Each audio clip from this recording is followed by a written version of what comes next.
ये खुसूसी इंतज़ाम सिर्फ मजहब इस्लाम में है। यहूदियों के यहाँ बाज़ाब्ता कोई नसीहत का कोई चैप्टर नहीं है। क्रिश्चियनों के यहाँ कोई वीकली या मंथली लोगों के समझाने का कोई सिस्टम नहीं है। क्रिश्चियन साल में एक बार वो सेंट मैरी अपने हिसाब से 25 दिसंबर को क्रिसमस डे मनाते हैं, चॉकलेट बांटते हैं और एक जोकर ड्रामा करता है, बस वो क्रिसमस डे अपना मना लिया। वीकली उसके यहाँ है संडे के दिन चर्च लोग आए तो कुछ लोग चर्च जाते हैं, ढोल बजाते हैं, चीखते चिल्लाते हैं, चले जाते हैं। लेकिन ये इंतजाम कि हफ्ते में एक बार जुमा के दिन सारे मुसलमानों को कंपलसरीली मस्जिद में आना है और जुमा की नमाज बगैर तकरीर के नहीं होती है। 5 नमाजें जहां चाहें पढ़ें, मगर जुमा की नमाज के लिए खुतबा शर्त है। जिस तरह बगैर वजू के नमाज नहीं होती, उसी तरह बगैर खुतबे जुमा के जुमा की नमाज नहीं होती है। शरीयत ने यह इंतजाम किया है कि कम से कम हफ्ते में एक दिन जरूर अल्लाह का डर मुसलमान के दिल में डाल दिया जाए। सुभान अल्लाह, सुभान अल्लाह, वाह वाह। अब उस खुतबे जुमा में क्या कहा जाता है? इन्नल्लाह यअमुरु बिल अद्ल वल इहसान व ईताइ ज़िल कुर्बा व यनहा अनिल फहशाइ वल मुनकर वल बग़ी यअज़ुकुम लअल्लकुम तज़क्करून।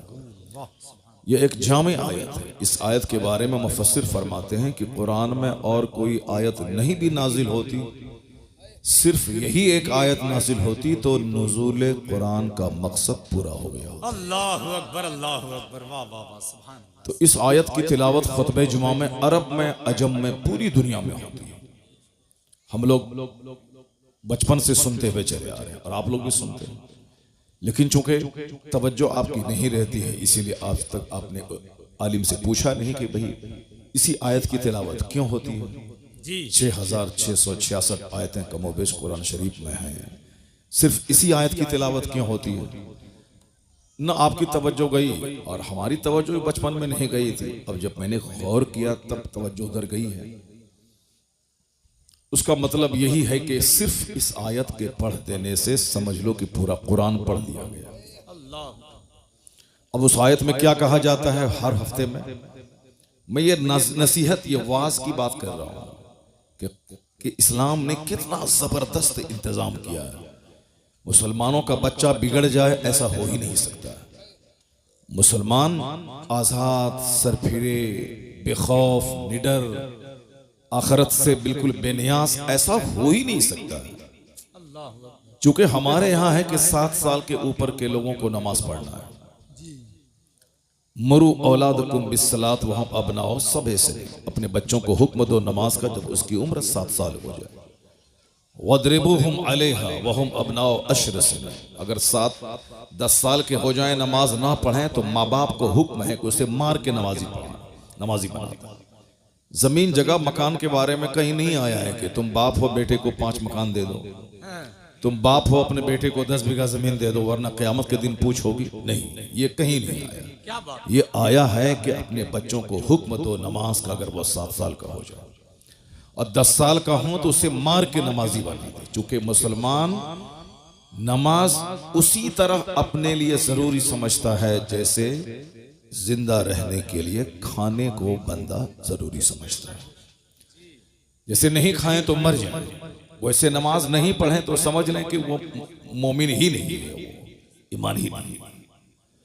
चूंकि लोग समझते ही नहीं हैं, इसलिए से अब बगैर नमाज के भी मोमिन बने रह सकते हैं। एक धारणा बन गई कि नमाज पढ़ना एक ऑप्शनल मैटर है, पढ़ें तो ठीक है, नहीं पढ़ें तो ठीक है। यही वजह है कि लोगों के दिमाग में इस तरह की बातें आ गई हैं कि नमाज पढ़े बगैर भी मुसलमान रहा जा सकता है और जन्नत जाया जा सकता है। हालांकि ऐसा नहीं है। मुस्लिम शरीफ की हदीस में आया है, बैनल अब्दे वल कुफ्र तर्कुस सलात, एक मोमिन और एक काफिर के दरमियान जो चीज फर्क पैदा करती है वो नमाज। वाह, सुभान अल्लाह, सुभान अल्लाह। और क़यामत के दिन सबसे पहला सवाल नमाज का ही होगा इन्ना अव्वल मा युहासबु बिहिल अब्द यौमल क़ियामति सलात।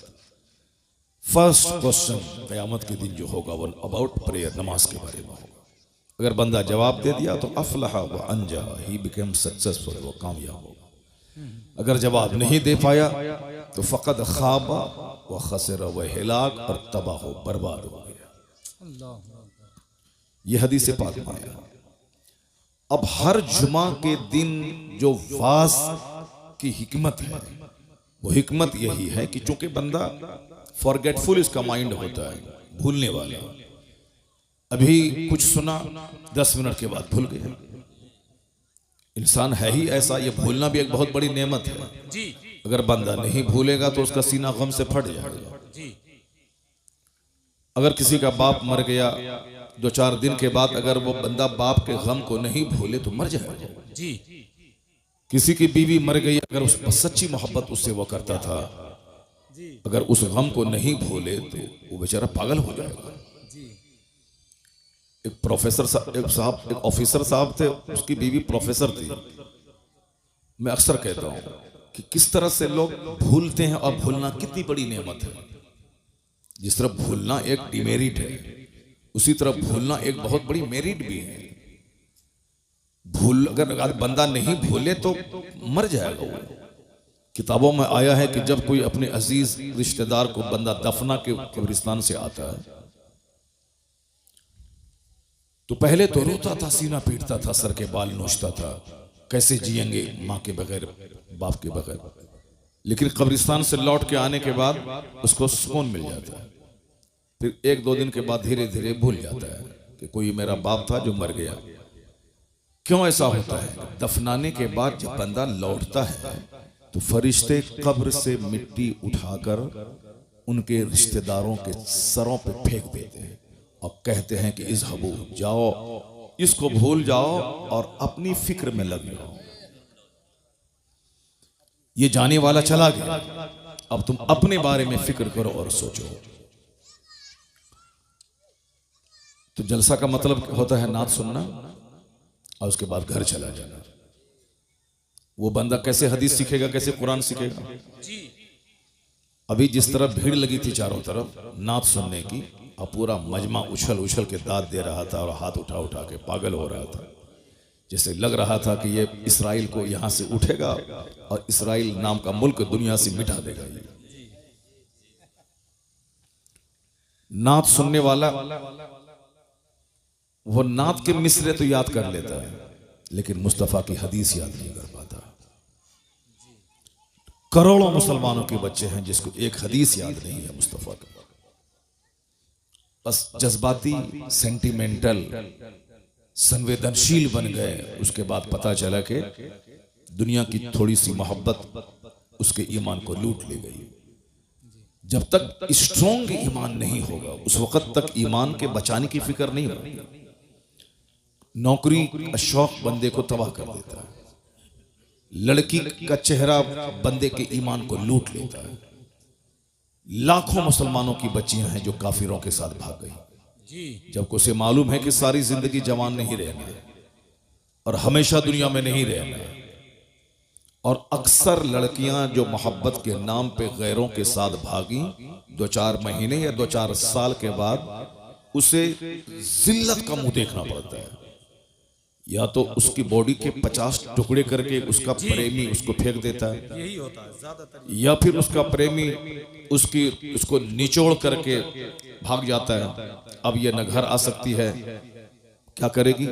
या तो तवायफ के कोटे पे इस्मत फरोशी करे या दरगाहों पे बैठ करके भीख मांगे, उसके अलावा कोई रास्ता नहीं रह जाता है। लेकिन जो अपने माँ बाप की इज्जत करते हुए, अपने ईमान की कदर करते हुए अपने घर में रहती है और बाप बाप की मर्जी के मुताबिक शादी करती है, वो तो 90 साल के बुढ़ापे को भी पहुंच जाए तो अपने शौहर के नजदीक रानी बनी रहती है। वाह सुभान अल्लाह। और अगर बेटे वाली हो गई तो फिर तो बेटा उनका पांव चूमता है कि मेरी जन्नत मेरी माँ के पांव के नीचे। जो भाग गई काफिरों के साथ, जिनकी लाश के हजारों टुकड़े कर दिए गए, ये बताएं ना उसकी दुनिया रही ना आखिरत रही, दोनों जहान की रुसवाई उसके मुकद्दर में हो गई। चूंकि उस लड़की ने जाना नहीं, लड़की हो या लड़का, उसने जाना नहीं कि आखिरत क्या है, ये दुनिया का महत्व क्या है। ये दुनिया एक पानी का बुलबुला है, जैसे उठा खत्म हो गया। एक चिंगारी है जो भड़की बुझ गई। ये दुनिया के 100 साल एक सेकंड में इसे खत्म हो गए। काफिर चाहे गुड़ खाए कि गोबर खाए कि शराब पिए कि पानी पिए, उसका तो कोई संविधान ही नहीं है उसके पास, ना कोई जीवन पद्धति है, ना कोई नियमावली है, ना कोई सिलेबस ऑफ लाइफ है उसका। उसके नजदीक सब बराबर है, शराब बराबर है, गाय का पेशाब बराबर है, वो जो चाहे पिए। ये तो हम मुसलमानों को समझना है कि क्या राइट है क्या रॉन्ग है, क्या गुड है क्या बैड है, क्या जायज है क्या ना जायज है, क्या करना है क्या नहीं करना है। तो हम मुसलमानों को समझना है, और हमको समझाने के लिए अल्लाह ने अपने महबूब को दुनिया में भेजा है, और हमको समझाने के लिए अल्लाह ने अपने महबूब पर कुरान नाजिल फरमाया कि अल्लाह के महबूब अपना वक्त ज़ाहिरी मुतय्यन पूरा करने के बाद अब वो अपनी कब्र अनवर में आराम करेंगे और सारी उम्मत पे नजर रखेंगे, और इनकी हिदायत के लिए मुस्तफ़ा की हदीस है और अल्लाह का कलाम कुरान करीम है। इन दोनों की रोशनी में मुसलमान जिंदगी गुजारते रहे। बहुत अच्छा। तो अब वो कुरान वो हदीस हमारे लिए एक जीवन पद्धति है कि हम कैसे जिए, कुरान में देख लें, हम कैसे जिंदगी के दिन गुजारे, मुस्तफ़ा की हदीस में देख लें। दूसरों के पास इस तरह की कोई नियमावली नहीं है, जो मन में आए सो करना है। मन में आया शराब पी लिया, मन में आया गाय का पेशाब पी लिया, मन में आया गोबर का इस्तेमाल कर लिया, और मन में आया सांप को काट के खा लिया। जो मन में आया, जब चाहे वो रात के 4 बजे सो जाए, दिन के 11 बजे उठ जाए, कोई टोकने वाला नहीं। ये तो हर जुमा के दिन मेरा खतीब मेंबर से कहता है कि इन्नल्लाह यअमुरु बिल अदल, अल्लाह तुम्हें हुक्म देता है अदल करने का, अल्लाह तुम्हें हुक्म देता है एहसान करने का, अल्लाह तुम्हें हुक्म देता है अपने रिश्तेदारों को देने का, रिश्तेदारों से लेने का नहीं, निचोड़ने का नहीं, अपने रिश्तेदारों से बाइक नहीं लेने का, कार नहीं लेने का, पैसा नहीं लेने का, क्या बात। बल्कि अल्लाह तुझे दे तो अपनी तरफ से जिस तरह अपनी माँ बाप को देना है उसी तरह अपनी सास को भी देने का, ससुर को भी देने का। अपनी बीवी के बाप को कंगाल बना के उस बीवी के सामने कैसे मुंह दिखाओगे, जिस बीवी के बाप की जमीन बेचवा के तुमने गाड़ी खरीद ली, जिस बीवी के बाप को भीख मंगवा के तुमने स्कॉर्पियो ले लिया, कैसे उस बीवी को मुंह दिखाओगे, कैसे उसके सामने बोलोगे कि मैं तुम्हारा शौहर नामदार हूं। वो बीवी तो बोलेगी तेरे हाथ में जो वॉच है वो तो मेरे बाप ने दिया, क्या बात। वाह, जो तुमने 3 पीस का पैंट शर्ट पहना वो मेरे बाप ने दिया, क्या बात है। जो तुम्हारे घर में पाँव पोछने वाला है वो तो मेरे बाप ने दिया, जो तुम्हारे घर का दरवाजे का विंडोज का डोर्स का पर्दा है वो भी मेरे बाप ने दिया, ये गाड़ी जिस गाड़ी पे चलते वो भी मेरे बाप ने दिया है, तेरा है क्या। और तू जो बोलेगा कि मैं शौहर नामदार हूं, शौहर नामदार वो नहीं होता है कि जो अपनी बीवी के बाप को कंगाल बना के ऐश करता है। शौहर नामदार वो होता है क्या बात है जरा। जो अपनी कमाई से घर बनाता है, वाह, अपनी कमाई से फर्नीचर बनाता है, अपनी कमाई से वॉच से लेके शूज से लेके स्पेक्टेकल से लेके 4 व्हीलर और 2 व्हीलर तक खरीदता है, अपनी कमाई से फ्रिज, एसी, वॉशिंग मशीन सब लेता है, और एक नेक संजीदा लड़की से निकाह करके उसके बाप से कहता है कुछ नहीं सिर्फ बेटी देना हमको, वाह, सुभान अल्लाह। चूंकि हमें निकाह करना है आपकी बेटी से। नेक लड़की को अपने घर में लाएगा और कहेगा तुम देखो ये मेरा घर है, रानी बन के तुम रहो, ये फ्रिज मेरा है, ठंडा पानी तुम पियो, ये साहब मेरे घर हैं, मैं तो बाहर मारे मारे फिरूंगा 2 रुपए कमाने के लिए, और तुम इसमें क्वीन बन के रहो मेरे घर में। मालूम है जो लड़की अपने शौहर के घर में इस तरह आएगी, न कभी तकरार होगी, न कभी लड़ाई होगी, न कभी तलाक होगी, बल्कि अपना दिल शौहर के पांव के नीचे बिछा देगी। वाह, सुभान अल्लाह। ये जीने का एक तरीका है, रिश्तेदार को देने का, लूटने का नहीं, वरना सारी जिंदगी कंगाल रहेगा बंदा। काफिर तो फिनारे जहन्नम, हमेशा के लिए जहन्नम में जलेगा, उसका तो कोई मतलब ही नहीं। क्योंकि हमको जन्नत जाना, चूंकि हमको ये दुनिया का 100 साल तो 1 सेकंड है, खत्म हो जाएगा। हमारे लिए आखिरत है, यही हदीस का सबसे बड़ा उन्वान है, यही कुरान पाक का सबसे बड़ा टॉपिक है कि हमारे लिए आखिरत है। तो अक्लमंद है वो जो आखिरत की बात सोचे। ए लड़का, ए कहां भाग रहा है, बैठो। क्या बंदर की तरह करता है यार, छुछंदर की तरह करता है। नात पढ़ता रहा, सुनता रहा, और अभी हदीस पढ़ रहा हूं, भाग रहा है। अगर इसको हिंदुस्तान का हिंदू इसको काटेगा तो कसूर किसका है? जी। अगर हमारे घरों को ये काफिर उजाड़े तो कैसे तड़पेगा और कैसे अल्लाह की रहमतों को आवाज देगा। जो मस्जिदों को उजाड़ेगा उसकी जिंदगी में सुख कभी नहीं होगा। जी। जो मदरसे को उजाड़ेगा अल्लाह ताला उसके घर को उजाड़ देगा। क्या बात। जो दीनी मजलिसों को उजाड़ेगा अल्लाह उसकी जिंदगी से सुख चैन को उजाड़ देगा। कभी गौर करते हो कि सारे लोग बंदर की तरह मारे मारे फिर रहे हैं। अरबों में खेलने वाला भी छुछंदर की तरह मारे मारे फिर रहा है। चेहरा काला है, खुदकुशी है, सुसाइड है, जहर खुरानी है, दिन रात का टेंशन है, 1 दर्जन बीमारी में घिर के तड़प तड़प के मर जाना है। सुकून चैन किसके पास है?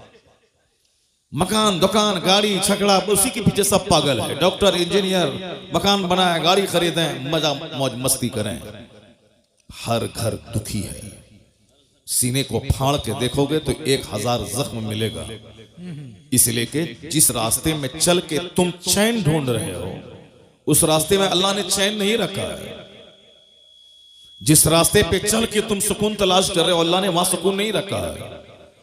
वरना मैं अक्सर कहता हूं कि सुशांत सिंह राजपूत जैसा करोड़ों में खेलने वाला फिल्म का एक्टर वो फांसी के फंदे पे लटक गया। अगर फिल्म में नाचने से सुकून मिलता तो फिर वो फांसी के फंदे पे नहीं लटकता।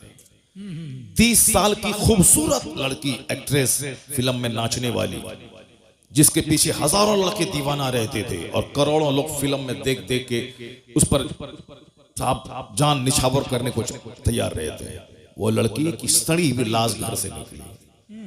अगर हुस्न में ही खूबसूरती है और 1000 लड़कों के बीच में झूमने में मस्ती है तो उस लड़की को जहर करके नहीं मरना चाहिए। तुम्हें मालूम है कि Charlie Chaplin British film star, जिसका एक मशहूर मकूला है कि I like to walk in the rain nobody can see my tears, मैं बारिश में टहलना चाहता हूं ताकि जी भर के रोऊं और कोई मेरे आंसू को देख नहीं पाए।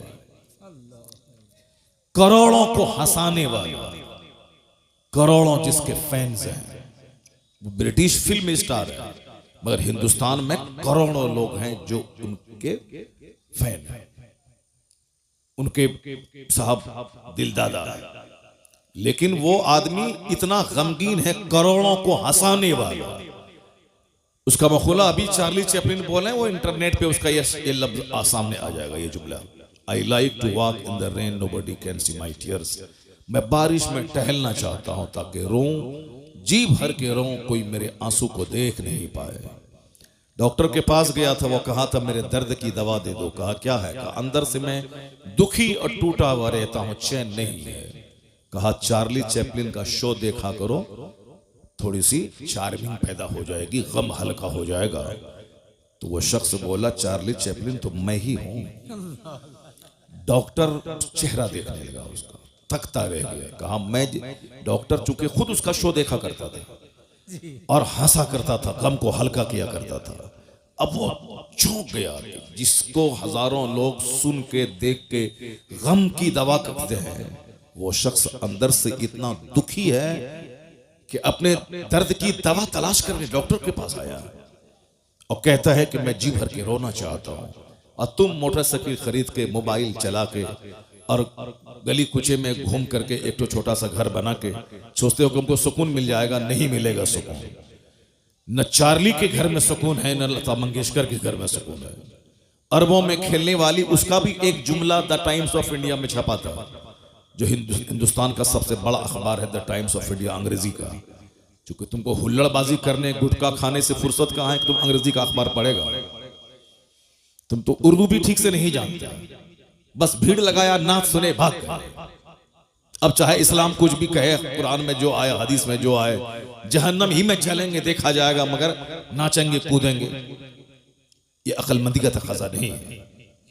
जुमा के खिताब और ईदैन की तकरीर और हर महफिल मिलाद का वाज किसी भी मजहब में समझाने का इतना सिस्टम नहीं है जो सिस्टम इस्लाम ने हमको दिया है।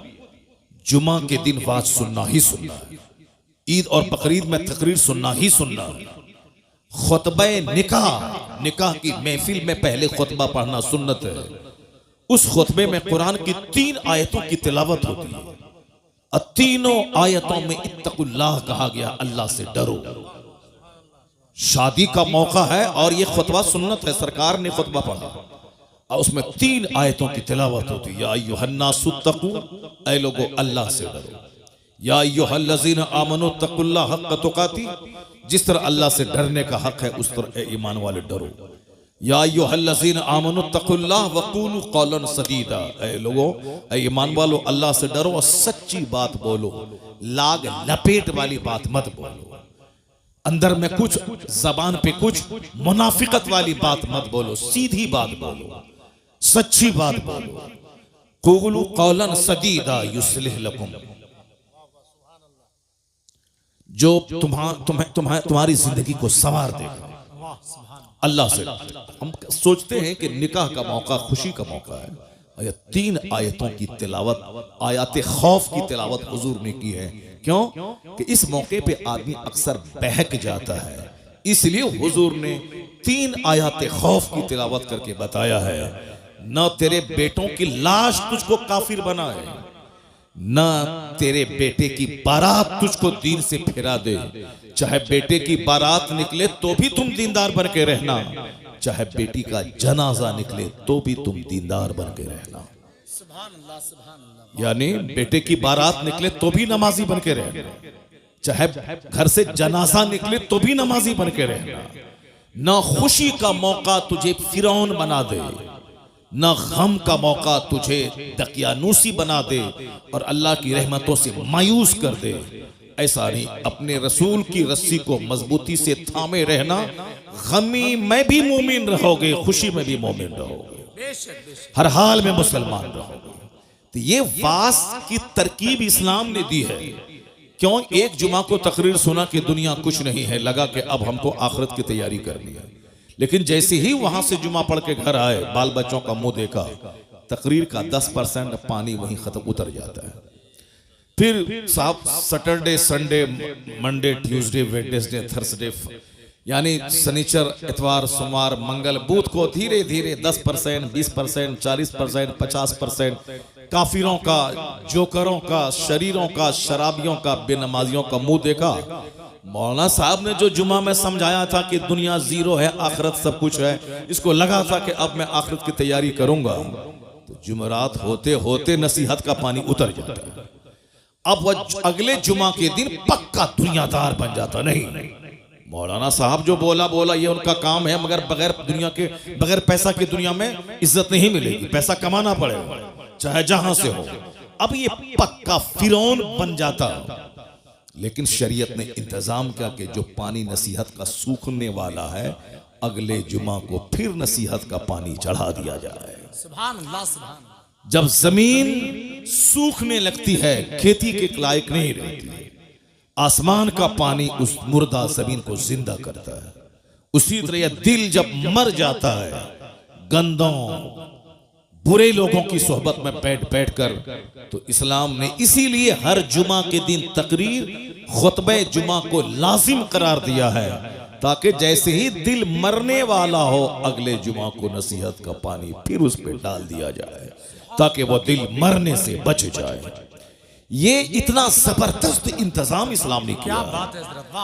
तो क्या कोई शख्स जो हर जुमा के दिन वाज सुनता है, अल्लाह के डर और आखिरत की बात, एक खुतबे में आया है, ज़ादुकुम कलीलुन कलील, तुम्हारा सफर का जो खर्च है बिल्कुल थोड़ा, तेरे पास नेकियां थोड़ी है, तेरे पास तू जिस रास्ते का मुसाफिर है वह सबीलुकुम तवीलुन तवील, तेरा रास्ता बड़ा लंबा है। मरने के बाद कब्र में कितने हजार साल तक रहना है कोई नहीं जानता। कयामत कल कायम हो जाएगी ये अलग बात है जी। लेकिन जो लोग आज से 10,000 साल पहले मर गए, कयामत तो आज तक आई नहीं। वो 10,000 साल से अपनी कब्र में है, आलम बरज़ख में है, वो कयामत नहीं कायम हुई। इसलिए यह है कि कयामत कल कायम होगी, लेकिन कल का मतलब ये नहीं कि कल टुमारो। कल का मतलब है कल चाहे 1 करोड़ साल के बाद आए वो कल ही कहलाता है। क्या बात कर रहे हैं। तो कयामत 5,000 साल के बाद आएगी तो कब्र की मंजिल हजारों साल की। मैदान महशर जब कायम होगा, जब कयामत आएगी, दुनिया का विनाश होगा, वहां का जो एक दिन होगा 50,000 साल का। अल्लाह। कोई दरख्त और किसी दीवार का साया नहीं होगा, कोई दरख्त नहीं होगा, तमाम पर जमीन परपट मैदान हो जाएगा और वहां हिसाब किताब होगा। लोग अपने अमाल के हिसाब से नाक तक, गर्दन तक, सर तक पसीने में डूबे रहे। सवा नेज़े पे आफताब, जमीन तांबे की, कोई किसी का पुरसाने हाल नहीं। न माँ अपने बच्चे को याद करेगी, न बच्चा अपनी माँ को याद करेगा। यौम यफिरुल मर्उ मिन अखी व उम्मिही व अबी, कुरान में अल्लाह कहता है डरो उस दिन से जिस दिन एक भाई भाई से भागेगा, औलाद वालदैन से भागेगी, माँ बाप औलाद से भागेंगे। एक लौता बेटा जिसके बगैर माँ जिंदा नहीं रह सकती थी, कयामत के दिन वो देखेगी कि मेरे बेटे को आग में डाला जा रहा है, मेरा बेटा एक नेकी की खातिर जहन्नमी बन रहा है। माँ एक नेकी उसको नहीं देगी, क्योंकि वो आखिरत है, दुनिया नहीं है, वो आखिरत है। आखिरत में कोई किसी का पुरसाने हाल नहीं होगा। यौम यफिरुल मर्उ मिन अखी व उम्मिही व अबी व साहिबतिही व बनी लिकुल्लि इम्रिइन मिनहुम यौमइज़िन शअनु युग़नी। सारे लोग अपने अपने मामलात में इतने मशगूल होंगे कि कोई किसी का पुरसाने हाल नहीं होगा। नात सुनो और खूब जन्नत में कूद के चले जाओ। सरकार गौसे आजम 40 साल तक इशा के वजू से फजर की नमाज पढ़े थे। 40 दिन नहीं, 4 साल नहीं, 40 बरस। अब पूरी रात एक पांव पे खड़े होके पूरा कुरान खत्म कर लेते थे। और जहां वो अल्लाह के वली थे, मां की गोद से ही वली बन के पैदा हो गए थे। उनके बारे में आया है कि जब वो मकतब जाते थे तो फरिश्ते उनके आगे आगे चलते थे, कहते थे बच्चों रास्ता खाली कर दो, अब्दुल कादिर इस रास्ते से आने वाले हैं। बचपन से वली थे, उनको 40 साल तक इशा के वजू से फजर पढ़ने की क्या जरूरत थी। उनको 100 असातिज़ा के दरवाजे पे जाके इल्म हासिल करने की जरूरत क्या थी। उनको 91 साल तक खौफे खुदा में जीने की जरूरत क्या थी। दरख्त के पत्तों को खाकर 25 साल तक सहराओं जंगलों में रहे, क्या जरूरत थी। बस खेल तमाशा है, जन्नत मिल जाएगा। दुनिया में लड़की के पीछे पागल रहे, जन्नत मिल जाएगी। सारी जिंदगी फजर छोड़ते रहे, जन्नत मिल जाएगी। जलसा जुलूस को वीरान कर दें, उजाड़ दें, जन्नत मिल जाएगी। मस्जिद के दरो दीवार को उजाड़ दें, जन्नत मिल जाएगी। मन की गुलामी नहीं चलेगी, शरीयत की गुलामी चलेगी। अल्लाह ने अपने महबूब को भेजा है, महबूब की पैरवी मैं दोनों जहान की भलाई। जी। लोग ख्वाहिशात के गुलाम हो गए, जैसे काफिर ख्वाहिशात के गुलाम है। जिसको चाहा जब तक चाहा पूजा, और जब चाहा उठा के फेंक दिया उसको, और जिसके सामने चाहा सर झुका दिया। कभी दरख्त के सामने, कभी पेड़ के सामने, कभी छुचंदर के सामने, कभी बंदर के सामने, कभी नदी के सामने, कभी नाला के सामने, कभी गाय के सामने, कभी बैल के सामने, कभी सूरज के सामने, कभी उगते सूरज, कभी डूबते सूरज, न जाने कहां जिसके सामने जहां देखा सर झुका दिया। कोई चूंकि उसका हिसाब लेना देना नहीं है, कोई उसके पास कोई गाइडेंस नहीं है, इसलिए जिसको जहां देखा, जिसमें ताकत देखी, उसी को खुदा कह दिया। अल्लाह रब्बुल इज्जत ने मुसलमानों पे एहसान किया कि मेरी पेशानी बंदर के सामने जलील नहीं हो रही, हमारी पेशानी किसी दरख्त के सामने जलील नहीं हो रही, हमारी पेशानी किसी छुछंदर के सामने जलील नहीं हो रही, हम किसी सांप, किसी हाथी, किसी गाय को खुदा नहीं कह रहे हैं। एक खुदा को माना, बेशुमार जगहों पे पेशानी जलील होने से बच चलिए। यह इस्लाम लाने का सबसे बड़ा बेनिफिट यही है कि कहो ला इलाहा इल्लल्लाह, there is no any god but Allah. Allah मेरा माबूद है। अब जन्नत तो वहां मिलेगी, इस दुनिया में दर दर की ठोकर खाने से पेशानी बच गई। और यह दलील बनकर अल्लाह ने अपने महबूब को भेजा, दलील बनाकर। जो सूरज को पूजता है, मेरे मुस्तफा की उंगली का इशारा पाके सूरज डूबा वापस आ रहा। सूरज को तुमने ताकत देख करके खुदा कहा था ना, तो वो ताकतवर सूरज तो ताकतवर मुस्तफा के इशारे पे गुलामी कर रहा है। तुमने चांद को खुदा कहा था ना, ये चांद मुस्तफा का इशारा पाके दो टुकड़ों में बढ़ जाता है। तुमने पत्थर को खुदा कहा था, ये पत्थर मुस्तफा के पाए अक़दस को पाके अपने सीने पे नक्श उभार लेता है। पत्थर मुस्तफा पे सलाम पढ़ता है। तुमने सांप को खुदा कहा था, ये सांप मुस्तफा के गुलामों की गुलामी कर रहा है। तुमने समंदर दरिया को खुदा कहा था, वो दरिया मुस्तफा के गुलामों के लिए धूल में तब्दील हो जाता है। तो जिस दरख्त को तुमने खुदा कहा था, ये दरख्त मुस्तफा को सजदा कर रहा है। इसलिए ए सारी दुनिया के लोगों, अगर तू तलाश करता है कि मेरा खुदा कौन है, आ जाओ मेरे महबूब के पास। जिन जिन चीजों की तू परस्तिश करता है, जिसको खुदा कहता है, वो सारी चीजें मुस्तफा के इशारे पे गर्दिश कर रही है। अब जब दुनिया मुस्तफा के पास पहुंचेगी, तो अब वहां उसको ज्यादा देर नहीं लगेगी खुदा की मार्फत हासिल करने में। क्योंकि जो सबसे ज्यादा ताकतवर है, जिनको दरख्त सजदा करे, जिनका कलमा पत्थर पढ़े, जिनके इशारे पे सूरज और चांद गर्दिश करें, ये अपनी पेशानी जमीन पर टेके हुआ है और कहता है सुबहान रब्बियल आला।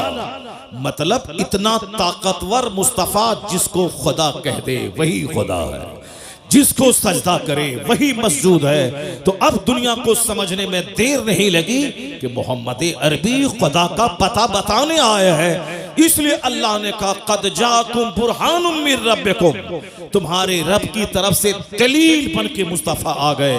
मुस्तफा को देखो, खुदा समझ में आएगा। इन्हें देख ले, दुनिया की सच्चाई समझ में आ जाएगी, आखिरत की सच्चाई समझ में आ जाएगी। बहुत अच्छा हज़रत। मुस्तफा दोनों जहान की वास्तविकता को बताने आए हैं। अब जाहिर सी बात है, जो हुजूर को पढ़ेगा वो जानेगा, जो सरकार दो जहां की बायोग्राफी का मुताला करेगा वो जानेगा, और जो तमाशा देखेगा जाएगा तो सारी जिंदगी कलमा भी ठीक से नहीं पढ़ पाएगा। अत्तहियात तो सारे लोग पढ़ते हैं, लेकिन अत्तहियात करोड़ों में कोई कोई पढ़ता है। सुबहान रब्बियल आला तो मर्द औरतें करोड़ों की तादाद में लोग पढ़ते हैं, लेकिन सुबहान रब्बियल आला एक लाखों में कोई कोई पढ़ता है। क्या बात है। सजदा, अभी भी मैंने मस्जिद में आज देखा एक आदमी को सजदा करते हुए, बस ऐसे ही जैसे चोंच मार रहा है। जब सजदा में सारे पार्ट्स का सजदे की हालत में ठहरना जरूरी है, फिर वो बैठ जाए तो सारे पार्ट्स अपनी जगह पे सेट हो जाए, फिर उसके बाद दूसरा सजदा करे। लेकिन वो ऐसे घुरता, ऐसे करता, चोंच मारता है। वो अपने मन में तो मैं नमाज पढ़ रहा हूं, जाहिर सी बात है, और नात सुन के भाग जाएगा। वो कैसे जाने कि हदीस में क्या आया, वो कैसे जाने कि कुरान में क्या आया। जो नात पढ़ता है वो हदीस नहीं पढ़ता है, वो भी तो सारी जिंदगी नात ही पढ़ेगा, वो भी नहीं जान पाएगा कि इस्लाम क्या है, सुन्नियत क्या है। इसलिए मैं अक्सर कहता हूं कि नात पढ़ना जरूरी नहीं है, नमाज पढ़ना जरूरी है, दीन सीखना जरूरी है। जो जरूरी है उसको करते नहीं है। 2 टका कमाने के लिए साहब लोगों को बेवकूफ बना रहे हैं। 2 टका कमाने के लिए साहब अपने खरबों की जन्नत को दांव पे लगाए हुए हैं, 2 टका कमाने के लिए। जैसे तुम इंजीनियर बनते हो 2 टका कमाने के लिए, तुम डॉक्टर बनते हो 2 टका कमाने के लिए। तुमको न नमाज की फिक्र है, न रोजे की फिक्र है, न आखिरत की फिक्र है, न कब्र के सवाल जवाब की फिक्र है, न कुरान पाक में जो खरबों नसीहतें हमारे लिए हैं उसके पढ़ने की फिक्र है। बस physics, chemistry, biology, zoology, botany पढ़ा, नौकरी मिली, 1 लाख रुपए महीना कमाया, पेट भरा, छोटा सा घर बना, छोटी सी स्विफ्ट खरीदी, इतराया, चक्कर आया, गिरे, मर गए। अब सारी दुनिया खत्म। अब जहां गए वहां का एक दिन 50,000 साल के बराबर। ये बताओ क्या करोगे वहां, क्या होगा वहां? ना कोई पुरसाने हाल नहीं होगा वहां। वहां ये नहीं बोलेगा कि मालिक हम नहीं जानते थे, नहीं, तो जुमा के दिन तुमको बताया जाता था कि अल्लाह हक है, कुरान हक है, नबी हक है, जन्नत जहन्नम हक है। हर ईदीन की किताब में तुमको बताया जाता था कि जन्नत हक है, जहन्नम हक है, कुरान हक है। ये आखिरत तुम रोजाना लाशों को कांधे पे उठाते थे जो तुम्हारी तरह तुमसे ज्यादा ताकतवर था, लेकिन फजर के बाद उसकी मौत का ऐलान हुआ, जोहर के बाद तुम उसको दफन करके कब्र से आ गए, मगर फिर भी तुमको होश नहीं आया कि हो सकता है कल फजर के बाद मेरी मौत का ऐलान हो जाए। अल्लाह अल्लाह। तुम ये सोचे कि ये मरा है, मैं तो नहीं मरूंगा, इसलिए तुम दुनिया में मस्त रहे। अजान की आवाज तुझको क्या बुलाती थी कि खाना पीना तो सूअर छुछंदर सबको अल्लाह रोजी देता है। वमा मिन दाबतिन फिल अर्द इल्ला अल्लाह रिज़्क़ुहा। कुरान साफ कहता है कि जमीन पे चलने वाला कोई चौपाया ऐसा नहीं है जिसकी रोजी का जिम्मा अल्लाह ने न लिया हो। काफिर अल्लाह को गाली देता है मगर अल्लाह उसे भी रोजी देता है। जो अपनी इज्जत बेचकर तवाइफ के कोठे पे 2 रुपया कमाती है, अल्लाह उसे भी रोजी देता है। सूअर, बंदर, छुछंदर, सांप, उसको अल्लाह रोजी देता है।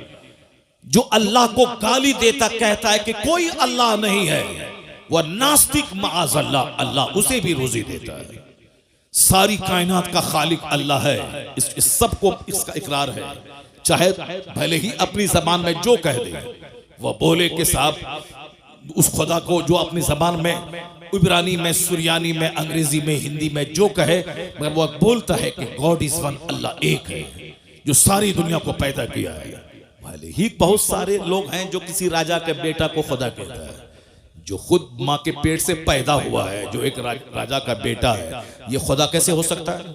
जो अपने माँ के पेट में रहा, पैदा हुआ, उसकी माँ थी, उसका बाप था, जो दुनिया का खुदा है उसका कोई न माँ है न उसका बाप है, वो लम यलिद वलम यूलद है, और ये इस राजा का बेटा को खुदा कहता है। तो अब उनको कहा जाए तो वो कहता है कि हाँ ये उस खुदा का ये अवतार बन करके आ गए। अब तरह खुराफात में लोग गुम हो गए। खुदा का अवतार बन के आ गए, खुदा का पैगंबर बन के बंदा आता है, खुदा बन के कोई आदमी की शक्ल में नहीं आता है। तो अब वो अपने हिसाब से कह रहा है, मगर ये कह रहा हूं आपसे कि उसको जैसे चाहे वो बोलता है, लेकिन सच्ची बात यही है कि दुनिया का खालिक मालिक अल्लाह है। वही सबको पैदा किया है, वही सबको मौत देता है, वही सबके लिए जन्नत और जहन्नम वहां बनाया है कि जो यहाँ ईमान लाया अच्छा काम करे उसके लिए जन्नत है, जो यहाँ ईमान नहीं लाए बुरा काम करे उसके लिए आग है। और इस दुनिया में रोजी सबको मिलेगी, कोई भूखा नहीं मरेगा। वमा मिन दाबतिन फिल अर्द इल्ला अल्लाह रिज़्क़ुहा। जमीन पर चलने वाला कोई चौपाया ऐसा नहीं है जिसको अल्लाह रोजी नहीं देता। इन्नल्लाह हुवर रज़्ज़ाक़ु ज़ुल क़ुव्वतिल मतीन।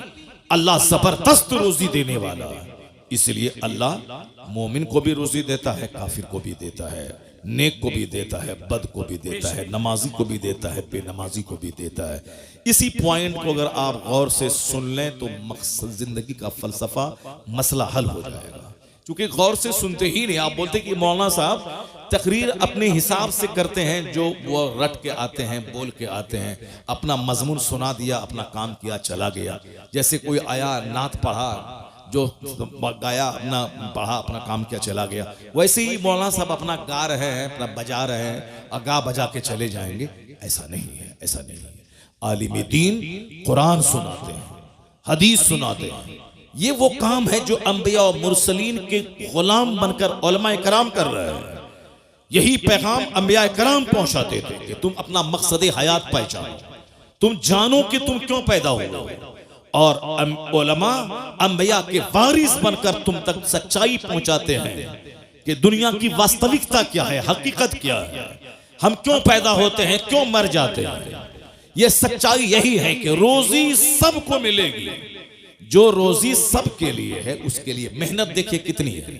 30 साल पढ़ना, 30 साल नौकरी करना, यह है उस वह रोजी जो रोजी बंदर छुछंदर सबको मिलती है।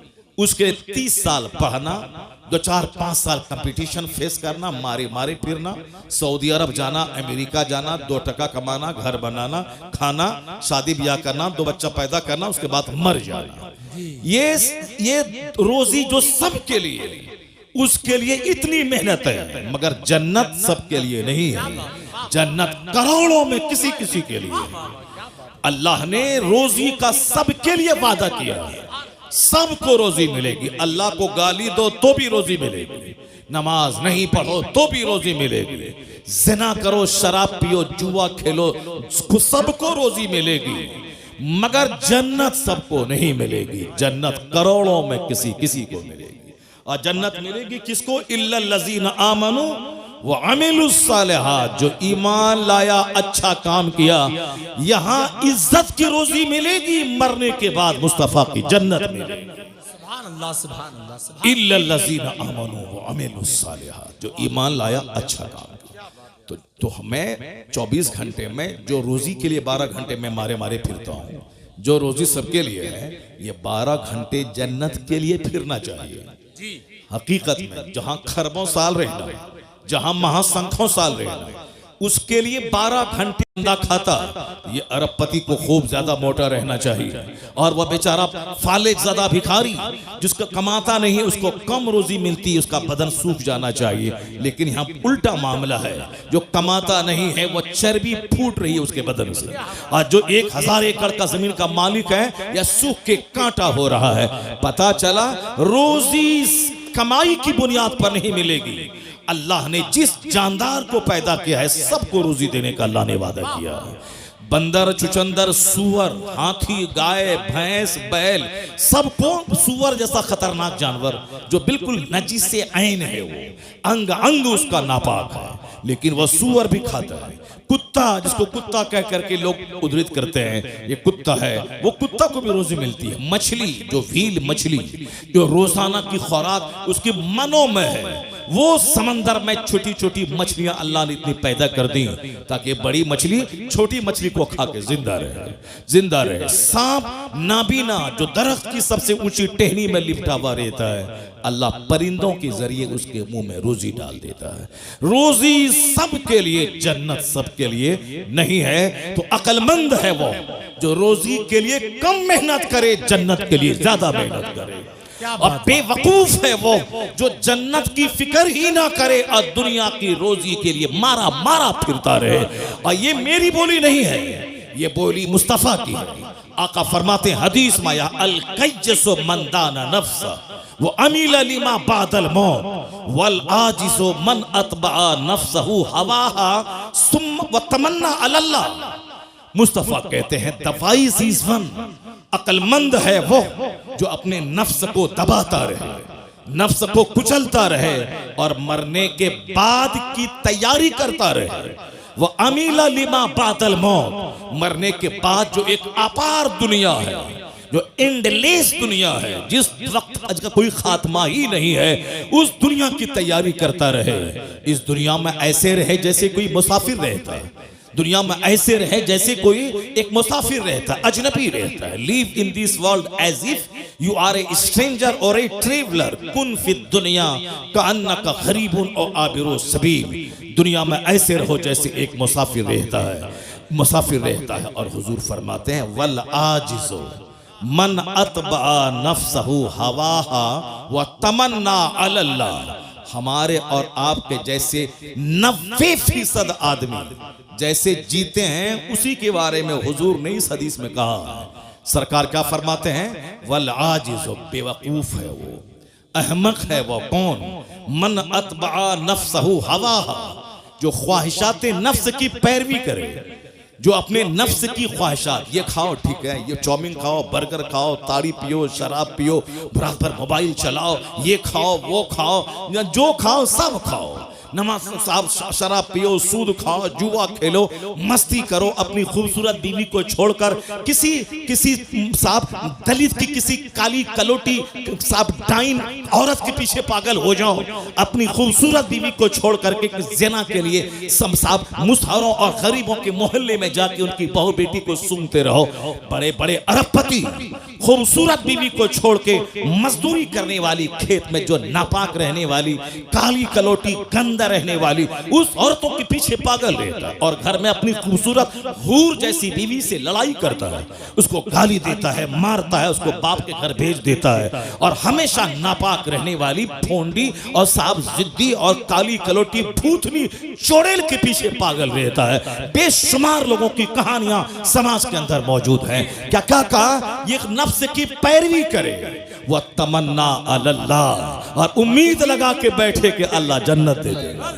वह तमन्ना अल्लाह, और उम्मीद लगा के बैठे कि अल्लाह जन्नत दे देगा।